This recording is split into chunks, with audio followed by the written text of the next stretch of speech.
Good morning, everyone. Welcome to Adobe Live. My name is Terry White, worldwide photography evangelist here at Adobe. It's my pleasure to be streaming to you once again live from my home studio here in Atlanta, Georgia. For those of you who are new to the show or new to Adobe Live or new to me, thank you and welcome. If you're watching the replay, thanks for watching the replay. I love replay numbers.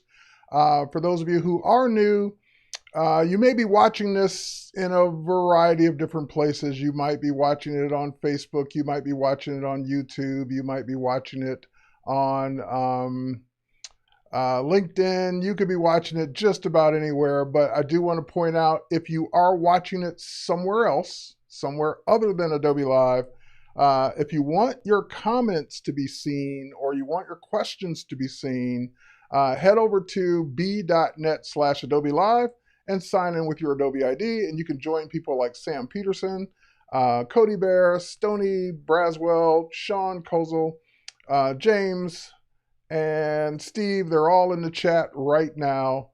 Right now, they're in the chat. So I just listed a bunch of names. TGIF Shari is right. Today is Friday, one of my favorite days of the week. It is, if not the favorite day of the week, because not only because it's Friday at the end of the week, but I also get to do one of the streams I love doing the most, which is my Photography Masterclass. Last week, just to get into it, we did how I would edit your photos. I put up a link ahead of time, like the Monday or Tuesday before, and people submitted images. And I got through a few of them, but I didn't get through nearly as many as I wanted to. So I decided to make today part two. And we got some more entries as well. But I just want to give people a fair chance. Hey, I submitted my photo and you never get to it. And I won't always get to it, but I want to get to more of them today.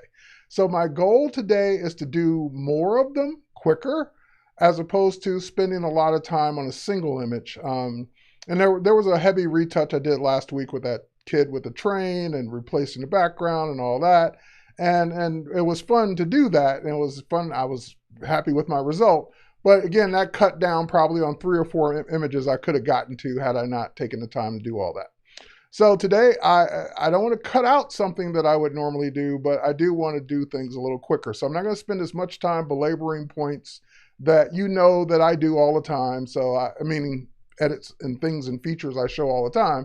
I'm just going to get right into it and go faster, hopefully. So without further ado, let's go ahead and dive in. Let me get my computer up and let's turn that off, go to the computer. There we are. So I'm in Lightroom Classic in a special catalog that I created just for this particular class that I do on how I would edit your images.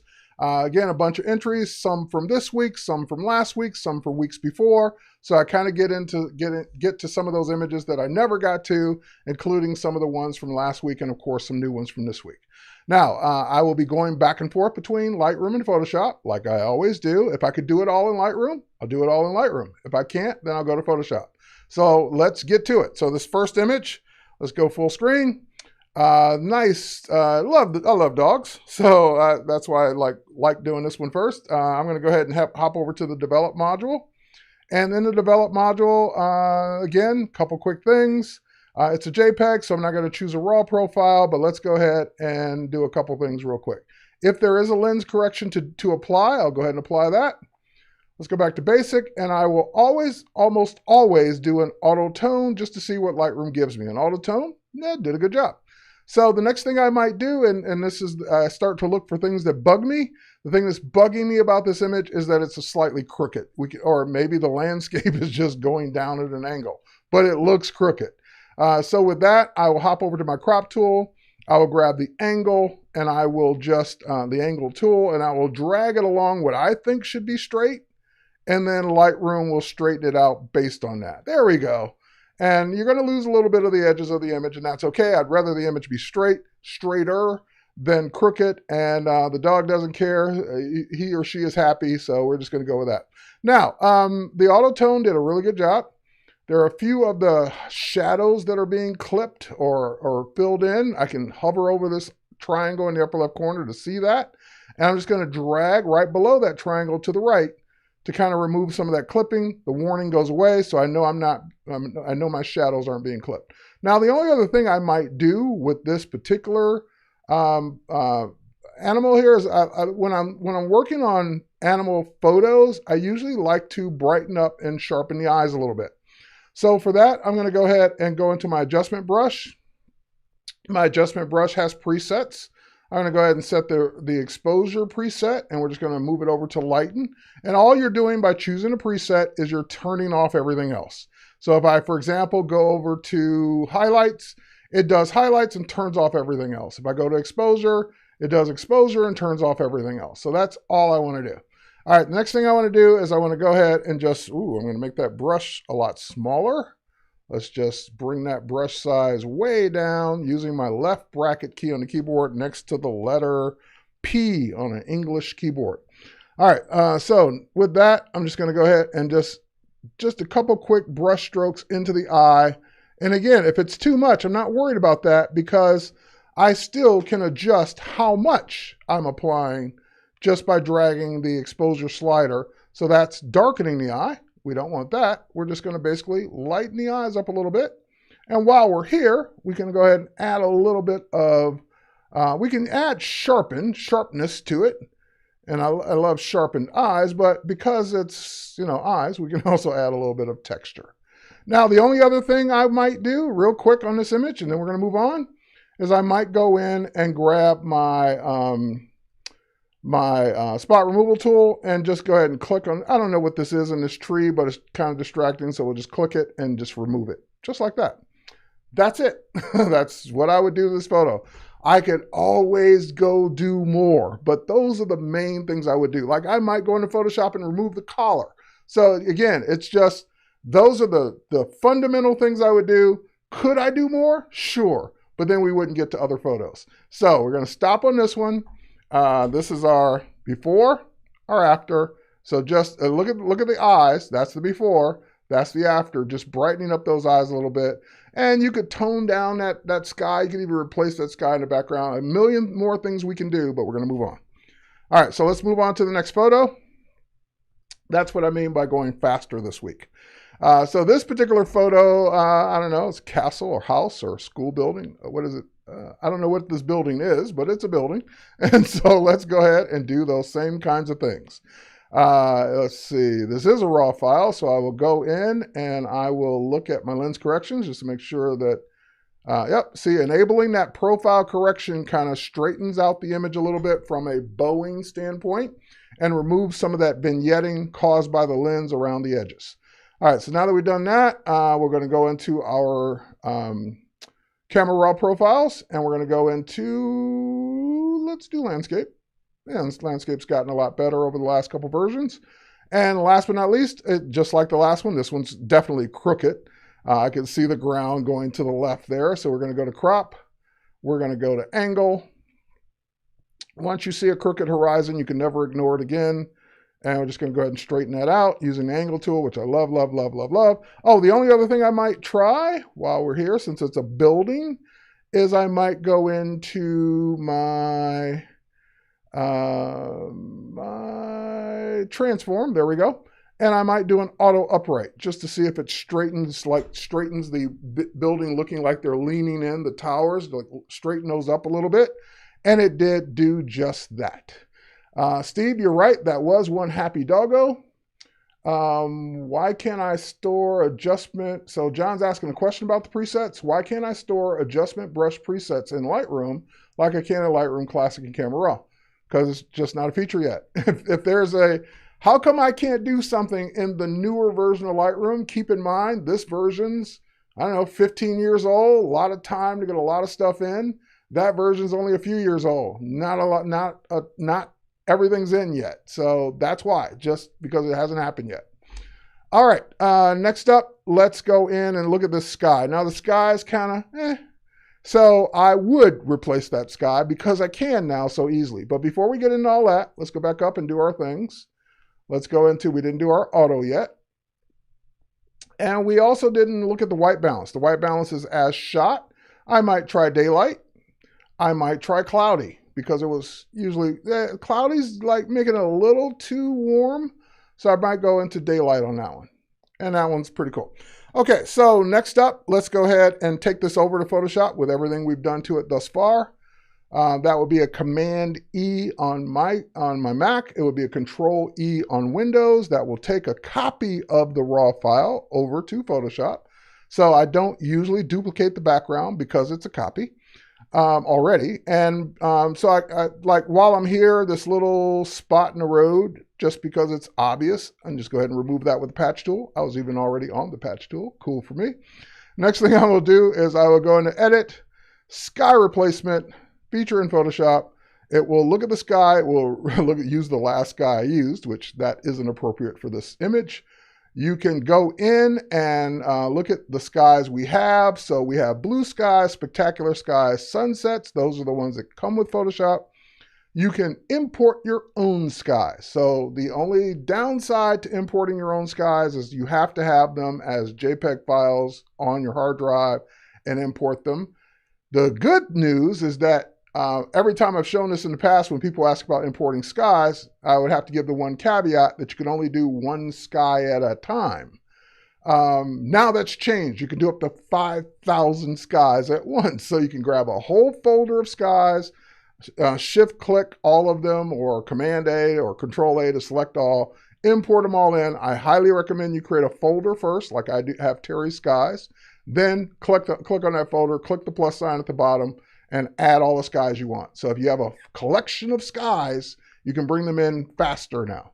So for example, if I go to my skies where I've got some that kind of match that drab day, then I get just get a little bit more cloud detail in the sky. Maybe I want to pick something like that. That looks pretty good. So pick a sky that's kind of representative of what's going on in your image that day, and you'll end up with a better result. Maybe I want that sky. Actually, I kind of like the one with a little bit of blue in it. I like that. I just like that sky. So it may not be the best sky for this image, but I like it. So let's click OK. That always does it non-destructively. It adds a layer group to the image. You can turn that off or on at any given time, and away you go. All right. I just want to check one thing here. Good. All right. So now that I got my sky replaced, I just simply hit save. It'll save all the layers, save everything I've done. If I made layers, if I added images, if I did anything, it'll save that. Layered, in my case, PSD file. Lightroom defaults to a TIFF file. I changed my default in Lightroom Classic to bring back PSDs. And then once I close this and head back to Lightroom, it will be there right next to the original. So here's where we started with the Lightroom adjustments, and there's where we ended up just removing that little spot in the road and adding just a different or better sky, just something a little bit more interesting. And again, sky choice is up to you.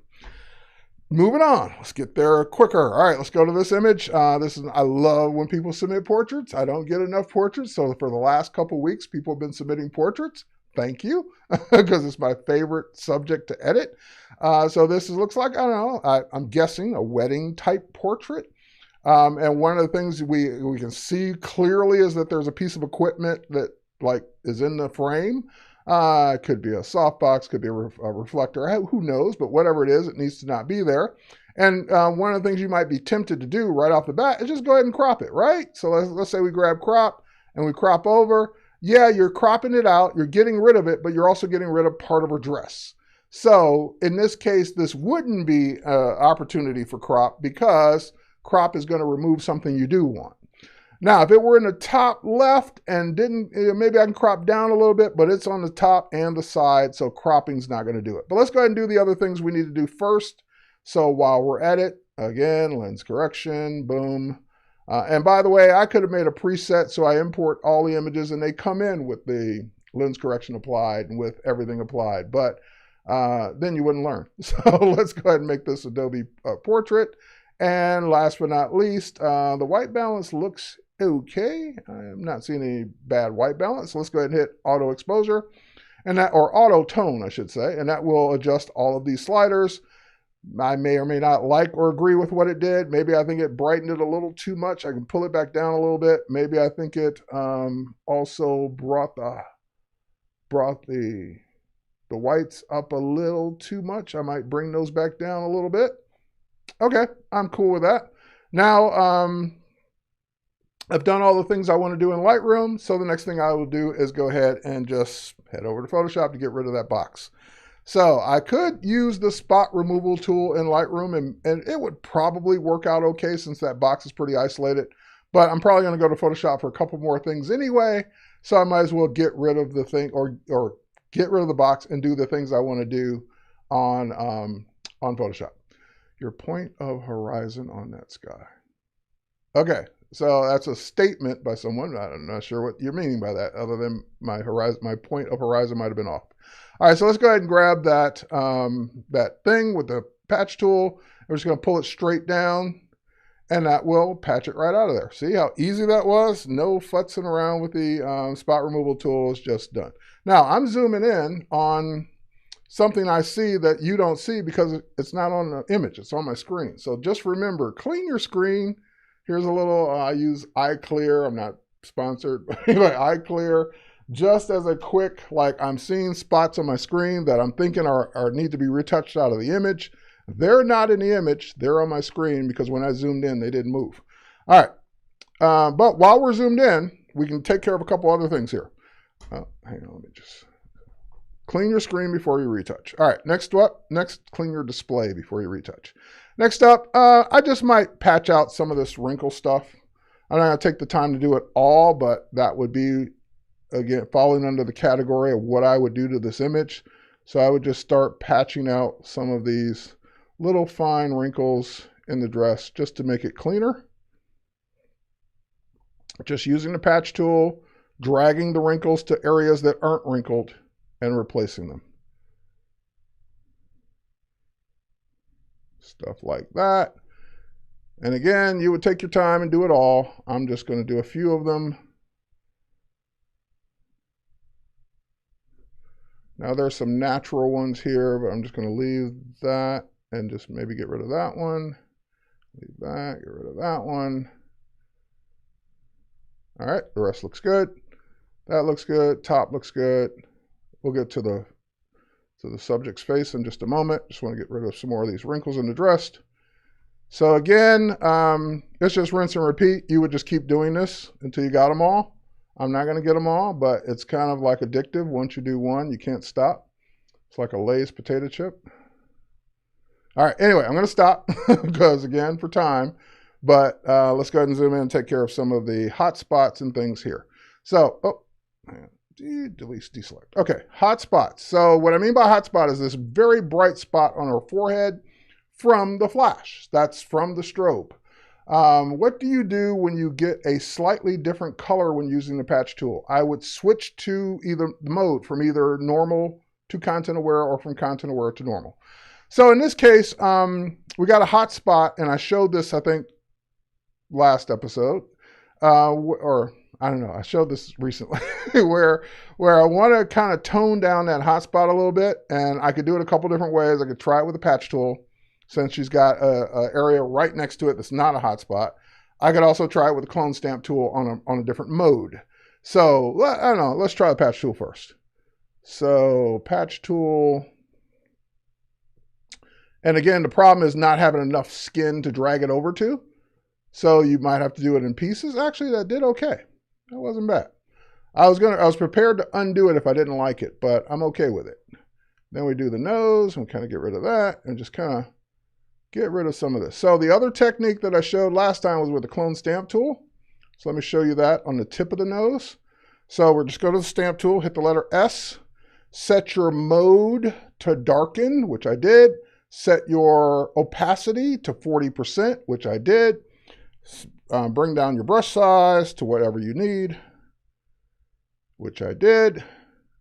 And now we're going to hold down the Option or Alt key, sample the part of the nose that isn't a hot spot, and then just dab over the hot spot. Now, that's only reducing it by 40% because we set it to 40, not 100. If I want more, I just do more, and that will do another 40%. So that didn't completely get rid of it, because sometimes you want that illumination. That's why you lit the subject in the first place, but it just toned it down a little bit. So I could do the same thing over here. I don't have as much skin to work with that isn't hot spot, but let's say we go here and do that, and then we just keep resampling. And we're just toning that down a bit to get rid of some of these hot spots. So you would just keep working with it until you reduce these hot spots or completely eliminated them. And it's best to use the skin on the same side of the face because the skin on the other side of the face is going to have a different texture. So if I'm coming over here, I'm going to use the skin right next to it. Texture goes at different angles all over the face, so use the skin that's right next to whatever it is you're trying to do. All right, and then I might clean it up a little bit with a patch.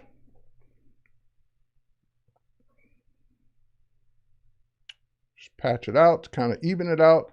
I love using the patch tool on normal for blending because it blends in better than using the content aware option with the patch tool. All right, I'm actually pretty happy with that. Again, I would keep working. I would do this part on the chin as well. And oh, that's horrible. Let's undo that. I do this part on the chin as well. I might have to do it in pieces until I got it all like toned down. And I'm doing it quick and dirty, but you would take your time and do a better job. You want to make sure it doesn't look repeated. So if there's any patterns, you want to remove them. And then just, again, tone down those hot spots. Now that we did that, while I'm here, I would always, always, always grab my sharpen tool, reduce my brush size, and sharpen those eyes. Sharpen tool is great for just sharpening specific things you want because it's just a brush. You sharpen with what you want. All right, she's not wearing any jewelry, but while we're here, we can get rid of obvious just lines and creases and things that are no one will miss. No one will say, hey, where's that crease in her shoulder from whatever she was wearing before she put the dress on. All right, same thing here. Just kind of tone some of that out. Good, good, good. All right. Oh, that's awesome. I love it. I'm still seeing a few wrinkles here that are just going to drive me crazy because I see them, but you would take your time and get rid of them all. All right. Anyway, I'm not going to spend any more time, but you get the idea. Now, the only other thing I would do, since someone brought this up on one of my in my Facebook group, they're like, "Hey, can you maybe do an episode where you show dodging and burning in Lightroom?" And because I normally do it in Photoshop, but and so I'm just bringing up the fact that people like dodging and burning. So while I'm here in Photoshop, let's go ahead and run my action. I have an action called Dodge and Burn. There it is. And all that action does, it just does three things. It duplicates the layer, it sets the blend mode to luminosity, and it switches over to the burn tool. So three things the action does. Now that the action is set up to burn, basically, what I do with the brush is if there are shadows, like around, like the hair is casting a shadow on her forehead, it's casting a shadow on her shoulder, things like that, I'll just ever so lightly with my stylus just go around and kind of emphasize those shadows a little bit more. And I don't spend a ton of time with the burn because the magic is in the dodge tool. So with the dodge tool, I'm going to bring my brush size down. I'm going to accent these highlights a little bit more. So the highlights on the arm, the highlight here, and it looks like he's not even doing anything. And just brighten up the eye a little bit, but just wait till I show you the before and after. Doesn't look like it's doing much. I agree. Doesn't look like it's doing much. So that's the after. Here's the before. It's a drastic difference. Just those few brush strokes make all the difference in the world in dodging and burn, or in contouring your subject. So adding that depth, adding that contour, taking advantage of those shadows and those highlights, just emphasizing them more with dodge and burn. So that's what I would end up with in this one. Her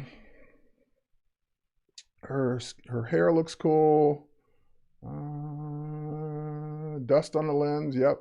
Okay, all these others done directly on the image. Why not separate a layer, smart object? Robert, if you want to separate a layer and work with smart objects, by all means. I'm doing it directly on the image because the only reason we separate layers and smart objects is in case we want to go back and do something. I'm not coming back to these. If you want to come back to them and do things, great. And if I did completely screw up, completely mess this up, and say, oh my God, I have screwed up, I have missed something and done something horrible, I have the copy in Lightroom to come back to. So I explain that every single time because that question comes up every single time. I'm well aware of smart objects, well aware of doing everything on a separate layer. I don't for speed. I don't because I'm not coming back. If you're going to come back, client may ask you to do something else. By all means, create layers. So here's my duplicate that I didn't have to create a layer for, the original image and the final image. And again, I have the layered file of everything I did if I need to go back to that dodge and burn or anything else I made a layer for and correct it. So I'm not telling you not to create layers in smart objects. I'm saying I don't for these reasons. By all means, if you want to, you can. All right, next up. Let's go to this landscape and let's go in and let me see, JPEG. So let's go ahead and do some of these same things. Lens corrections. If the metadata is there, we'll use it. If not, it's not. So let's keep going. And let's auto tone it real quick. Great. Yeah, I'm cool with that. And the horizon looks straight. Like that's the next thing I would go for. This looks perfectly straight. I would just test it. Yeah, it was straight. I may have even drugged the slider down a little bit, but it was good. So what else is there? I might add a little bit more drama to the sky. That's about it. So I'll go to my graduated filter and I would set my graduated filter to exposure.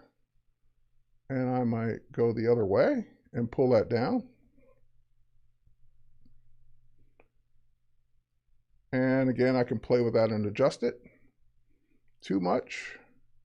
And I might add a little dehaze. Yeah, just kind of bring that out a little bit more. That's pretty much it. Now, the only other thing you might do is you say, well, I don't want that to happen on the trees. So keep in mind that all of these have a mask feature with the brush. So you could brush it away by holding down your Option or Alt key from the areas of the image you don't want that to happen to. So I don't want it to happen to these trees. I can brush it off the trees. And that way I'm creating like a mask that's just the sky. All right, you could add another one maybe and do the water.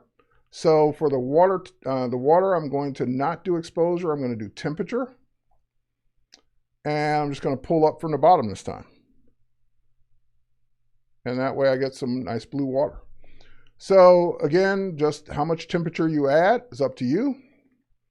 But I'll just add a little bit more blue to the water up front, and that's pretty much it. And I can also add a little bit of dehaze to the bottom part of that image as well.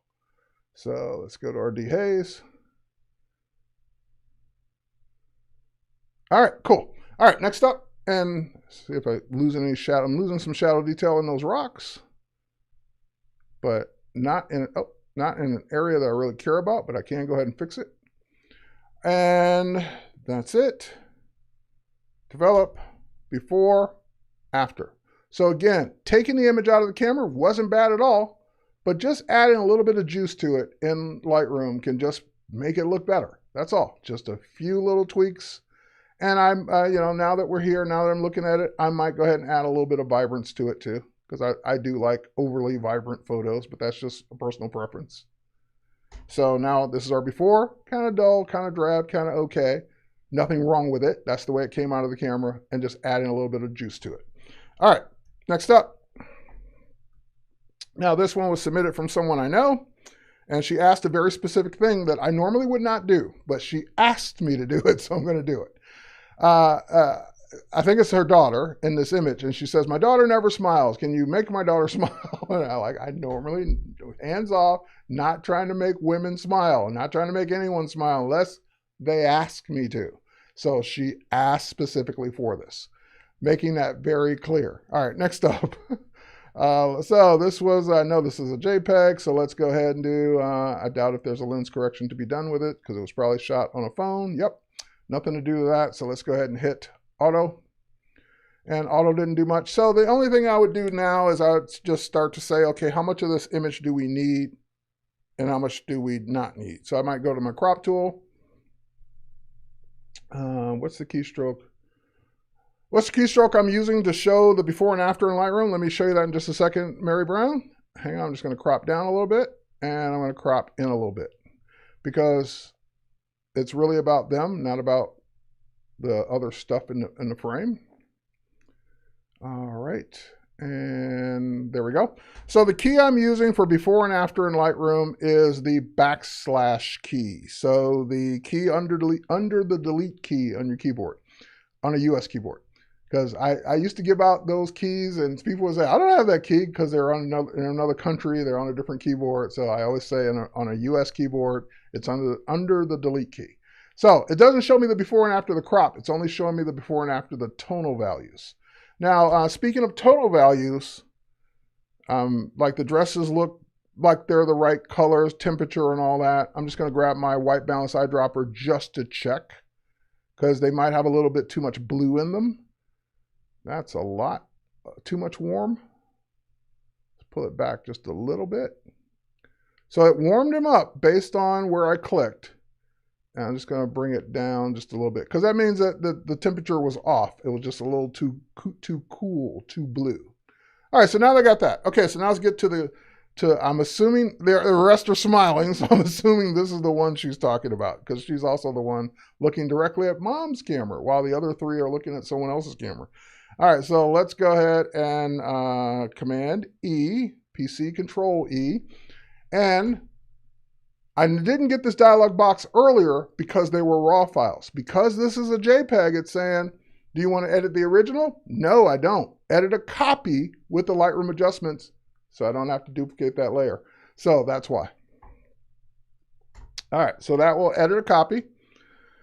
It will pop open Photoshop, or maybe not. I may have to go to it. There it is. All right, and here it is. And like everything else looks okay. I would just go ahead and do the smile thing. So let's go into, this time I'm going to duplicate a layer because I want you to be able to see the difference. So let's duplicate the layer. All right, let's duplicate the layer. We could also set that to a smart filter layer, so you would always be able to come back and make adjustments to it. So for that one person that always asks me about this, convert to smart filters. Yes, I know. Okay, now we're non-destructive. Let's go. Filter, liquefy. Brought it over to another monitor. Let's make this smaller. And let's bring it over so you can see it. All right, here we go. So in Liquify, you've got the warp tool that you can always use to push and bend and push and move things. So like, for example, this little bit of elbow that's sticking out that looks like something sticking out of her dress. Let's go ahead and just adjust that a little bit. It's not her arm. I think it's just the way the dress looks. But here's the problem. If you do this, keep in mind what you're adjusting will look adjusted. So that line in the tile on the ground is being bent when I do this. A dead giveaway that you did it. So if you're going to do it, then you got to do it all. You got to move that whole line, even though it didn't need to be adjusted, so that the rest of the image looks okay. Otherwise, it will be one of the Photoshop fails that people always post and say, I can see where you use Liquify. All right, so that was the Liquify, just to fix that one little thing, just to show you how how we normally use it. But if we come all the way down to tools, there's a silhouette of a person. That's the face tool. When you click on the face tool, it will automatically identify the faces in the image. And it doesn't know who they are, so it just says face 1, face 2, face 3, face 4. So if I jump down, I'm assuming face 3 is the third one, and I go into mouth, there is a smile slider. And you can do it right on the canvas. You can come right over to the canvas, and as you hover over, here, let me zoom in. Let's make this bigger. Make this bigger and zoom in. There we go, and scroll down. All right. As I hover over the faces, it identifies all the pieces that I could move as well. But if I just go to smile, assuming that's the third face, is that the one that's moving? Doesn't look like it's doing anything on that one.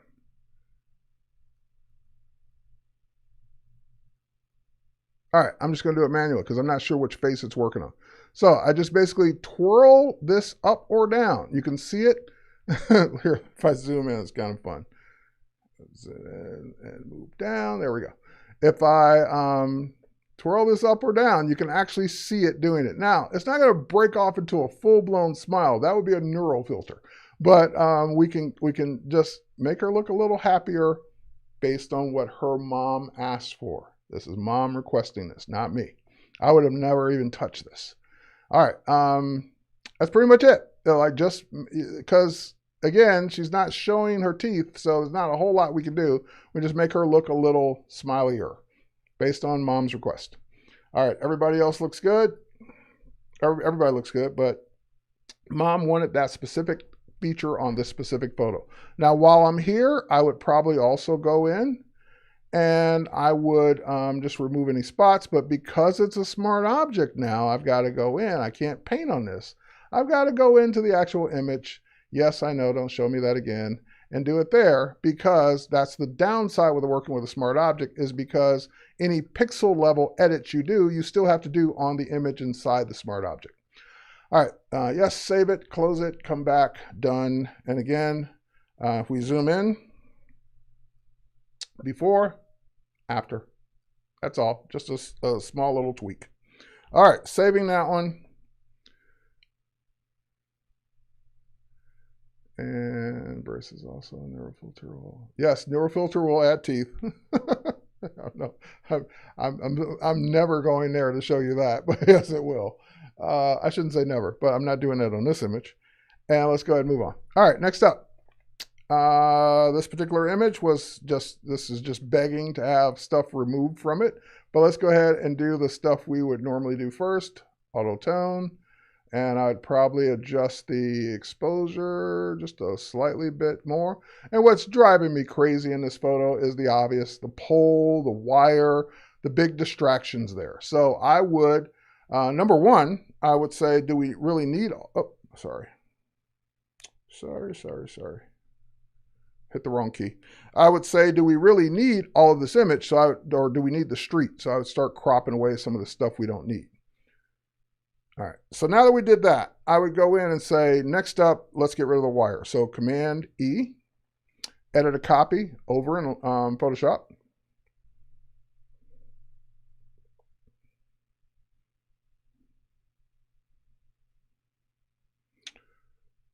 And probably, yep, there it is. Okay, cool. Now that we're here, once again, just what's really bothering me the most distracting thing in the photo is the pole. And also I'm seeing some adjustment I could have probably made with the upright feature, but we'll go back and do that. So next up, let's go ahead and just use my spot removal tool. I'm going to use my spot removal, or not my spot removal tool, the actual healing brush. Different programs call it different things. The healing brush in Photoshop, I'm going to make the brush only slightly bigger than what I need to remove. And then I'm using my stylus here. I'm just going to go ahead and ever so carefully, maybe not accurately, but ever so carefully, do this in sections. So I'm doing it in sections because I found that the healing brush just works better when you do it with small pieces at a time, as opposed to trying to do all of it at once. All right, so same thing here.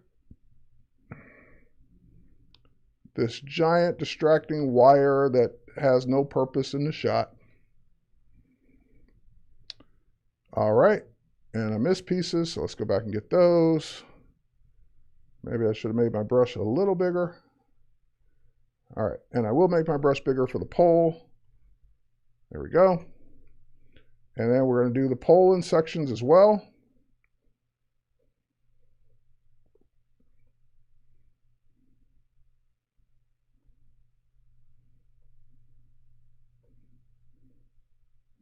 I'll patch that in just a second.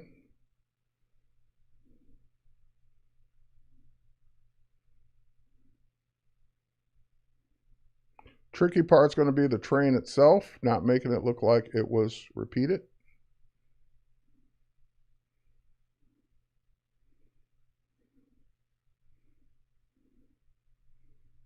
Yeah, see that number got repeated. So instead of it saying 300, it says 30,000 now. That's just because it copied over that number from the original shot. All right, so I leave it because who cares what the number is? But if you really, really, really cared and that 300 was or 9,000, 90,000, or that 900 was relevant, then I would go ahead and just paint it back in the color of the background or the black. So I would grab my brush and I would grab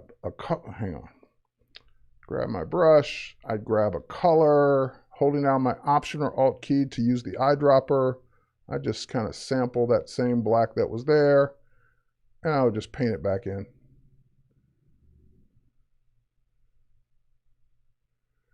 Because it was 900, it wasn't 90,000. So train, yeah, and it also needs to be match what's on the side, so that is important. It is train 900 on the side as well.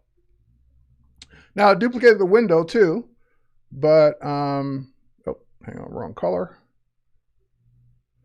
If you want, you would go in then and paint out that extra window as well. So grabbing that color and painting the window out and part of the house out of the reflection of the window.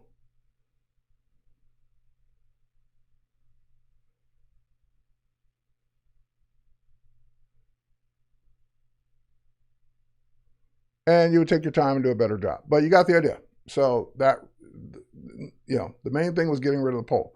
Now in the sky, I kind of see, because I know it was there, I kind of see a little bit of leftover something here. So I'm just going to use the patch tool and blend that right in to get rid of that.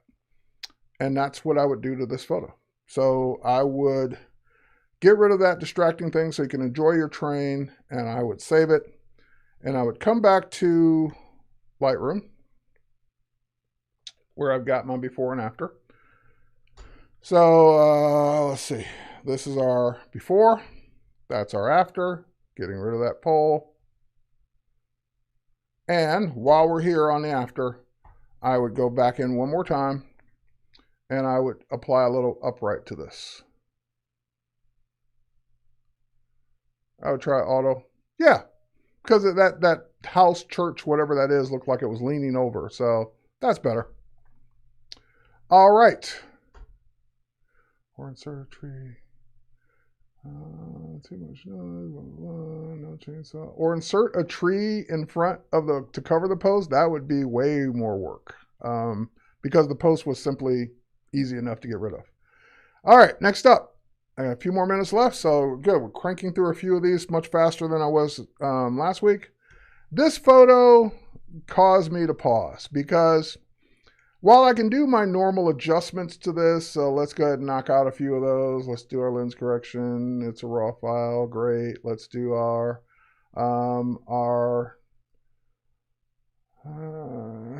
let's do that one, and then let's go ahead and auto tone it. Yeah, while I can get the tone and all that right, the biggest distraction for me is all this stuff over here. So, like, because what we're focused on is the crowd looking at the guy or girl, whoever that is, jumping the bike. But what's taken away from this shot so much is all this other stuff. So, luckily, the sky is all, you know, kind of blue. That makes it easier. And I could take it in Photoshop, mask this out, and just completely get rid of that by just filling it back in the sky. And that's probably what I would do. The only other choice you might have is you could turn this into a portrait instead of a landscape and do that. But then you're kind of crowding your cyclist in and they have nowhere to land. So I would just do the Photoshop option. It'll make a copy because it's a raw file. And here it is. And I would... Oh, God. I would try. All right, here's what I would do. I would grab my my quick selection tool and I make my brush way bigger. And I would quickly select the grass and unselect the not grass. Just unselect all this not grass stuff. Okay. All right, great. So now I got the grass selected and nothing else. Now I'm going to inverse that selection. We did this trick last time. I'm going to inverse the selection. Select, inverse. And now everything else but the grass is selected, because what that will let me do is it will let me use the grass as a boundary. So now I would, I don't know, I could patch it out. Well, actually, I would, since I got a selection, I will go ahead and clone it out. So using a bit clone stamp tool, and knowing that I don't have to worry about, oh, hang on, this is set to darken, normal. So it was on the last mode for removing the hotspots. So I would just take, oh shit, hang on. Sorry about that. I'm just doing a horrible job of this. All right, never mind. Come over here, do this. There we go.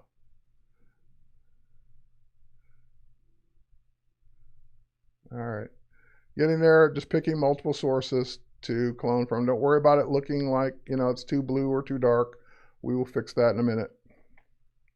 I'm just kind of quickly trying to get rid of it all since I only got a couple minutes left. And then we'll blend it in. All right, yeah, see how much less distracting that looks already without all that stuff in it? All right, so now we got just some sky tonal issues. We can deselect because we used the mask of the grass to not cover the grass. That was the whole point of it. And now we're going to go ahead and grab our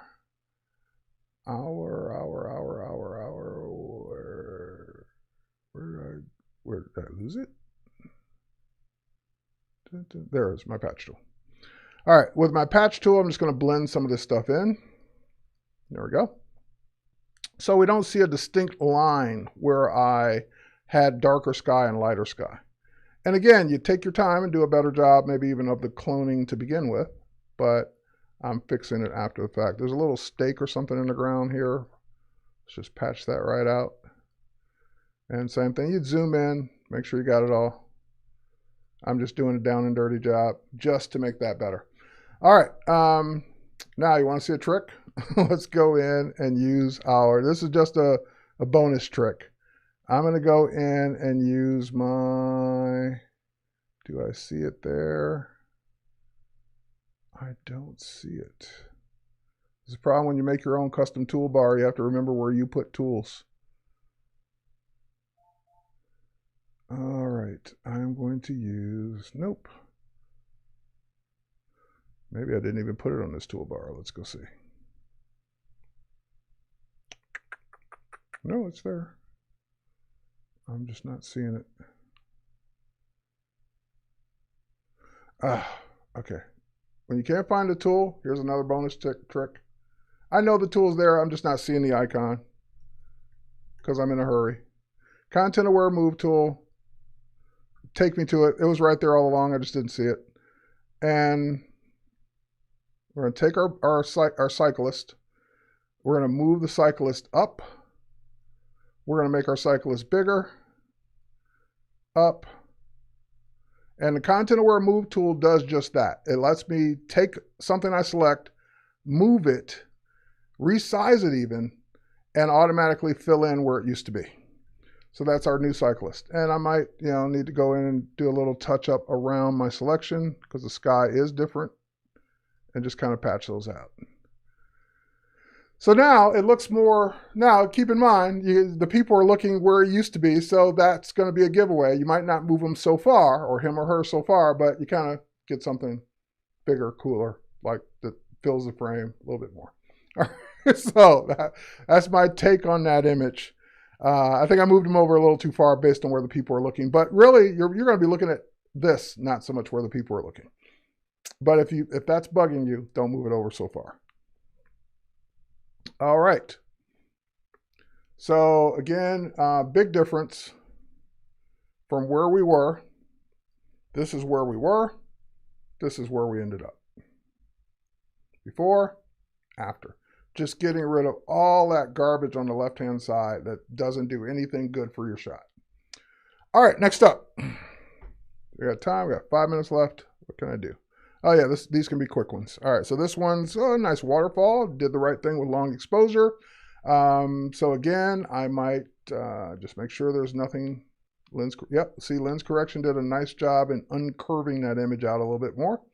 I would go in and just straighten it a little bit. Looks like the horizon here is just off a little. There we go.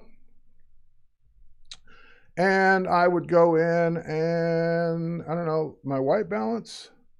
No, actually it was better, but I would just play around with white balance and say, okay, it's a cloudy day.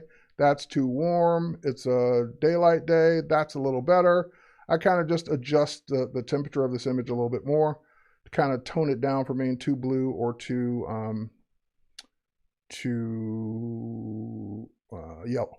All right, next up, while we're here, is we'll hit our auto. Auto darkened it too much. I don't like that, so let's go ahead and tone it back up. I would say something right about there. And I might add a little dehaze. The sky is fine, but just bring it out a little bit more. I'm still not happy with the tonal or the temperature, so let's maybe cool it off a little bit more. Or I might even go in with the adjustment brush and brush out the yellowness in the water.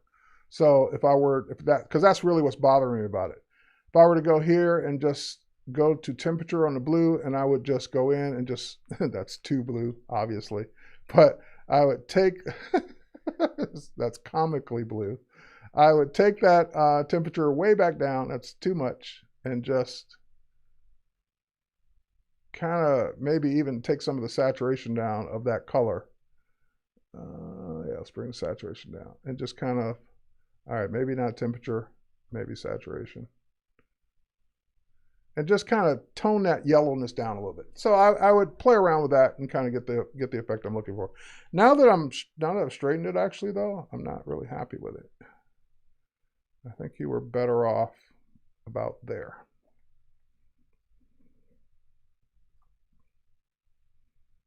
Something like that. All right, yeah, that's better. I overcompensated for the straightening. Next up, let's try this one. This looks like either a drone shot or a shot from the other building that we can't see. Same kinds of things I would do to this. This is a JPEG, so let's just auto-tone it. Yeah, that's better. And bring down that shadow clipping just a little bit. The sky is okay. I would maybe add that graduated filter to it. There we go.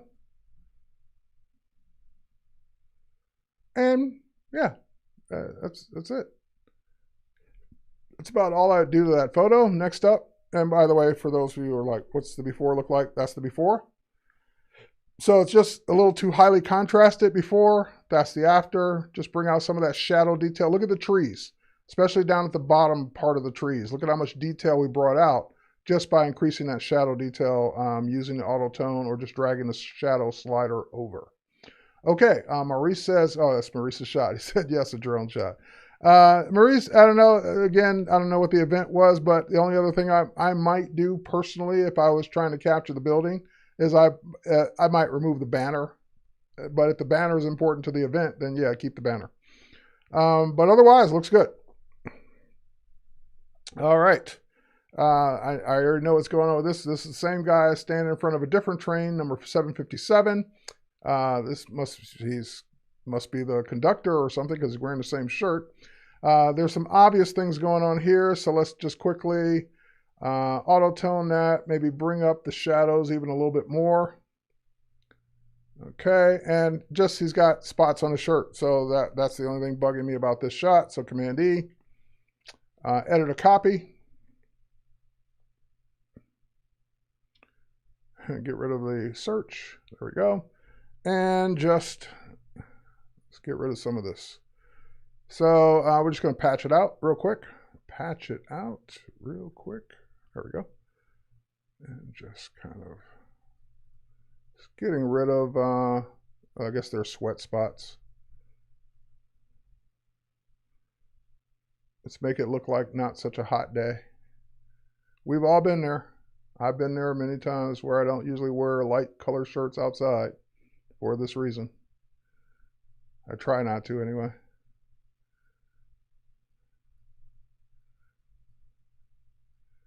There we go. We're making our conductor look a lot better.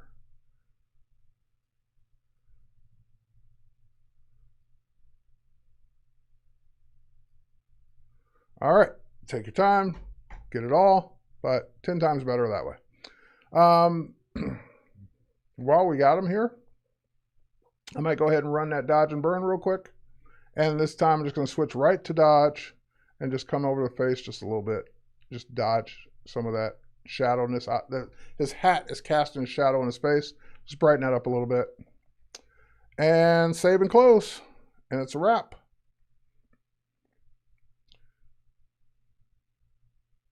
It's a wrap. Go back to Lightroom. There we go. So there's our before. There's our after. Before, after. I might have dodged a little bit too bright on the face, but it's a layer. I can go back and fix it. But that's it. That's all we got time for. So once again, everybody, thank you for the submissions. I always keep the rest in case I do this. Well, when I do this again, I usually pick some of those images that I never got to, and we do it again. So thanks. Stay tuned for the Photoshop Daily Creative Challenge and more from the Masterclass Friday. Cheers, everybody.